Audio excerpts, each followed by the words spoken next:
So yun, natapos na po. Sir, ano ang masasabi natin? Okay na, boss. Sure? Sure na sure. Thank you. Si pare, thank you ah. Siya po yung ano, laging nag-ano sa atin ng mga customer natin kasi alam niya na ano eh. Oo. Thank you pare, thank you sir ah. Madam, salamat. So ito po katry mo, meron tayong ano dito, consultation. Si pare. So ito, ito nga kitang-kita naman dito sa sa motor na halos talaga hindi na po gumitna. Yung motor hindi na gumitna dito sa may back race. So dati siguro to hindi na nila talaga inalign to. Kinabit na lang nila. Hindi na po nila sinukat to kaya ganyan ang itsura. Yan pumunta sila sa atin. Ang kwan nila dapat itong side wheel pero dahil nga okay naman na tong side wheel, dito na lang tayo sa may motor maggagalaw para naman siya yung gastos ba. Di naman sila mapalakyan. So dito na lang tayo sa motor mag-aayos para minsanan yung gastos nila.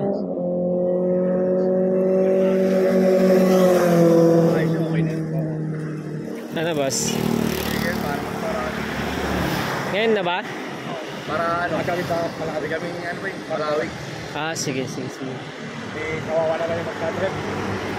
Mabigat talaga yan. Minsan sakay ko, yung anak ko lang nakasakay sa loob. Ano na, nangangamit na yung ano ko. Sana pa sila ng pinsan ko dati, nakaano nga daw, sabi parang nakalabas. Ang layo naman kasi oh. Ang layo. Sa totoo lang, ang napakalayo. Ang laging diferensya. Layo. Di ba magkikita naman yan boss pag sinukat natin? Sige. Kaya ang ano kaya, bala. Yes, sakit mo pare? Sakit mo? Nakakatuwa naman katakay mo dahil lang sa simpleng pagbili nitong kumpare natin ng mga kakailanganin nila ay napapunta yung alignment dito sa atin. Kasi nga daw po ang nangyari, itong si kumpare natin ay may bibilhin. Ngayon ang nangyari naman, yung sidecar po niya ay nasa loob at itong sidecar na to po ay nasa labas. So, at ang sidecar na to ang nagamit niya para bumili. Ngayon, syempre nasanay po siya na magaan ang alignment nung sidecar niya kaya po agad-agad po niyang nasabi dito kay bossing itong si sir na ito naglalakad si bossing na may problema po yung pagkaka-align po ng sidecar niya kaya nga po napagawi sila dito. At ito nga po talaga yung sinasabi ko na kapag nasanay ka sa isang bagay na alam mo naman sa sarili mo na sa pakiramdam mo pa lang po na yun talaga yung katangian ng isang bagay na nasanay ka na doon ay may mararamdaman kang pagbabago. Kahit na kunting pagbabago lang ay may mararamdaman ka po talaga. Kaya nga po minsan kadalasan yung mga nagpapapalit po sa atin ng axle ng side wheel na magaan naman po yung alignment po nila ay sila na po yung pinagtitesting po natin kasi nga po sila po talaga yung nakakaramdam kung ano yung hatak, yung kabig ng mga sidecar nila. Kaya nga po ganun po yung ginagawa natin. Sila na po yung nagtitesting. At mabalik nga po tayo dito sa sitwasyon ni sir. Itong si sir nga daw po pala ay binabalik daw po niya dun sa pinanggalingan nitong sidecar. Ngayon ang sabi daw po sa may pinanggalingan ng sidecar ay normal lang daw po yun. Ganun daw po talaga yung pagkakaset up.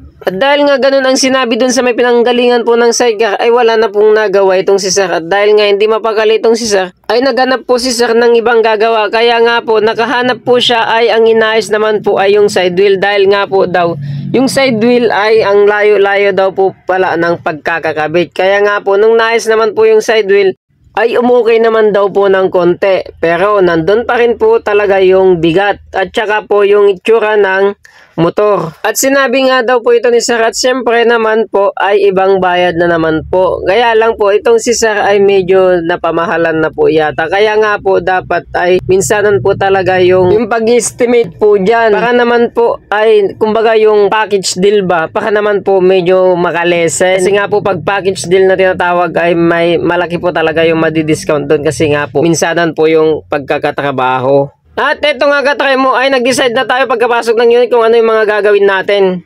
Bali ang gagalawin na lang po natin dito sa may motor para naman minsanan po yung gastos ni sir. Para hindi po na tayo maggalaw sa may side wheel. Pero kung sakali man kakailanganin maggalaw po tayo sa may side wheel ay okay lang din naman po. Kunting hilot na lang po siguro yon. So ang magpupokus po tayo dito sa may motor at kitang kita naman po talaga na ay ayan po. Tabingi, ang layo. Tsaka hindi na rin po gumitna yung Kwanzar na, hindi gumitna na. Sa may backrace niya, hindi na po gumitna tong backrace. Ayan po. Ito po yung carrier ng motor sa likod. Andito po yung backrace. So hindi na po siya gumitna talaga. Nagsimula na nga po pala tayo sa operasyon natin. So tatanggalin lang naman po natin itong mga nakakabit-kabit dito. Bale ito pong center guide po muna unahin natin. Kakatingin lang naman po natin yan.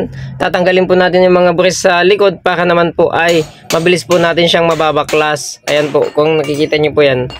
Tapos isusunod naman po natin itong sa may likod. Kakatingin lang naman po natin yan ng konti-konti. Ayan po. Ang problema nga po natin dyan ay naka-full width pa nga. At kaya wala namang problema dahil mayroon nga tayong pang-cutting. Ayan po, may binabaklas na po natin dyan. So yan, same process lang naman po yung mga gagawin natin dito. At ito pong angle bar dito sa may harapan naman po ay i-standby po muna natin. Kailangan lang po muna natin na isalpak ulit natin tong motor at masukat para po makita natin kung saan po tayo magtataba. At ang hinahabol po natin dito ay yung maigit na po natin yung motor dun sa may back race. At gaya nga po ng mga ginagawa po natin dati, ayan, sisipat-sipat po tayo, sisilip-silip para naman po makuha natin yung tayong gusto natin. Pagkatapos nating masilip-silip, masipat-sipat ay kailangan po muna natin ding sukatin para naman po alam natin kung saan tayo dapat magtabas sa may harapan.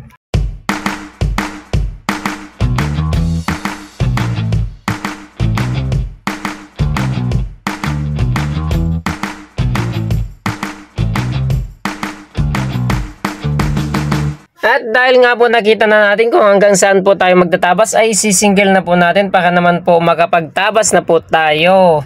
Kanina yung carrier po ng motor, ayan, carrier ng motor, hindi po siya kasi nakagitna dito. So pag ginawa po natin yung sukat mula sa side wheel, ano siya, nakalabas yung carrier natin. So pagbabawas po tayo dito sa may angle bar naman para naman lumapit ng konti at same time may gigit na natin yung carrier sa likod. Ayan, ayan, babaklasin natin yan at maayos na natin mamaya.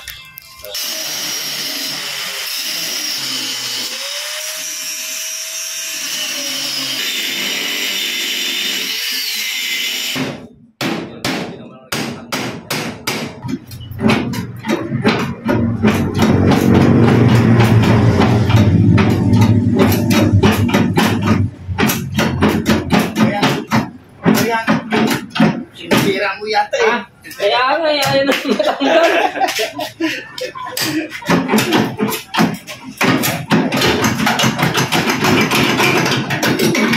Bali na. Kailangan nga po talaga nating magbawas sa may angle bar sa harapan para naman po ay may gitna na po natin yung carrier ng motor sa may back race. Ang nagkabalitan nga po ng sitwasyon kanina dahil nga po kanina ay nakaloob na po yung carrier sa may back race. Ngayon po, anong sinukat po natin ng tama ay napunta na po siya palabas. Kaya nga po dapat talaga tayo dito sa may angle bar sa may harapan. So dito po ay hopefully ay yung pagtabas po natin dyan ay may sasakto na po natin yung back race sa may carrier sa likod ng motor. At dito nga katry mo ay naayos na po natin yung may angle bar sa may harapan. So ibabalik na po natin yung motor at susukatin na po natin sa tamang sukat, sa tamang tayo at tindig. At habang sinusukat po natin ay kukunin po natin tong pagkakataong ito para po magpasalamat sa mga followers po natin na walang sawang sumusuporta po sa mga mentors po natin. Alam niyo na po kung sino po kayo sa mga tumutulong po sa atin para maayos tong page natin. At kung ikaw po ay followers po natin at nagugustuhan mo naman po yung mga video natin, pwede naman pong mag-comment kahit po konti at saka pakashare na rin po yung mga video natin. Maraming salamat po ulit. Dito nga katry mo ay sinusukat na natin, kinukuha na po natin yung tamang sukat at tamang tayo ng motor. Same process pa rin po yung sukat natin dito sa mga alignment natin na na-upload po natin dati katry mo. Nagre-rely lang din po tayo dun sa may adjustment po ng kadena sa may gulong po sa likod. Yun lang po yung pinaka-komplikadong nangyayari sa alignment po natin.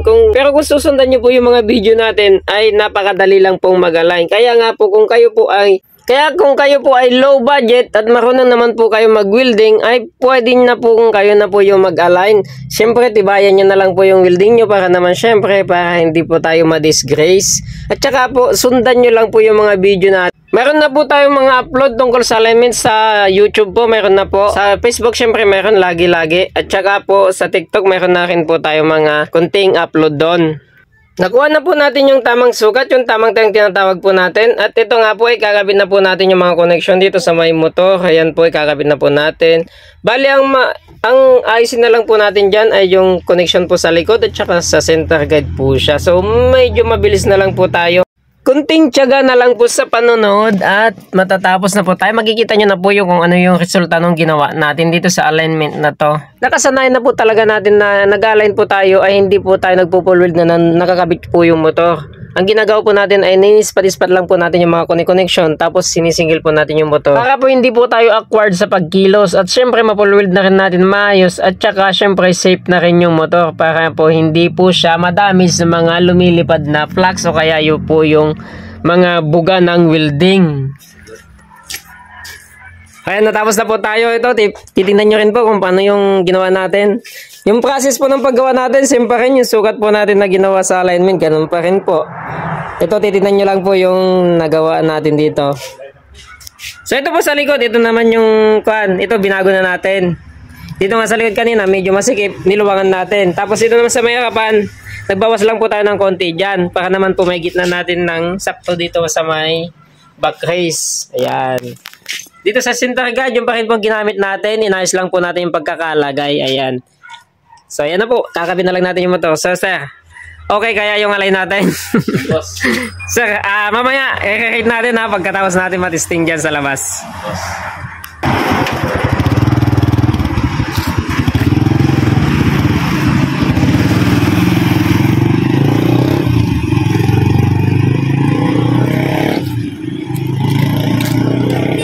Ano? Boss. Okay na? Pag may laman? Pag may laman.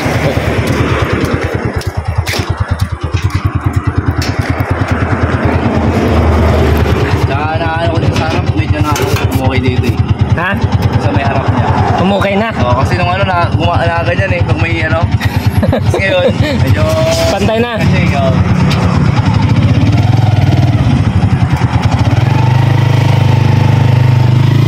Dahil tinitesting na po namin na ano, na kanina tinitesting niya na walang laman, okay na daw siya. Pero ngayon tinitesting namin na may laman. So dito ako sa kaban. Dito yung upuan, no? Dito ako sa may kaban nakapwesto. Oo, ano yung pagkakalagay mo? Wala. Parang may wiggle siya ka. Ha? May wiggle yung side wheel mo. May wiggle nga?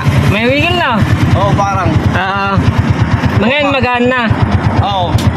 Yun yung napansin din yung ano, sa side wheel din, parang ano siya. May wiggle ang lakas. Nakasakay ako dito. Gumagano. Oo. Oo nga. Pero sa Manuela, okay na yan. Wala nang problema. Oo. Sa side wheel na lang may ano. Sa side wheel may malakas Ramdam ko eh. Naramdaman mo pala. Ay lakas.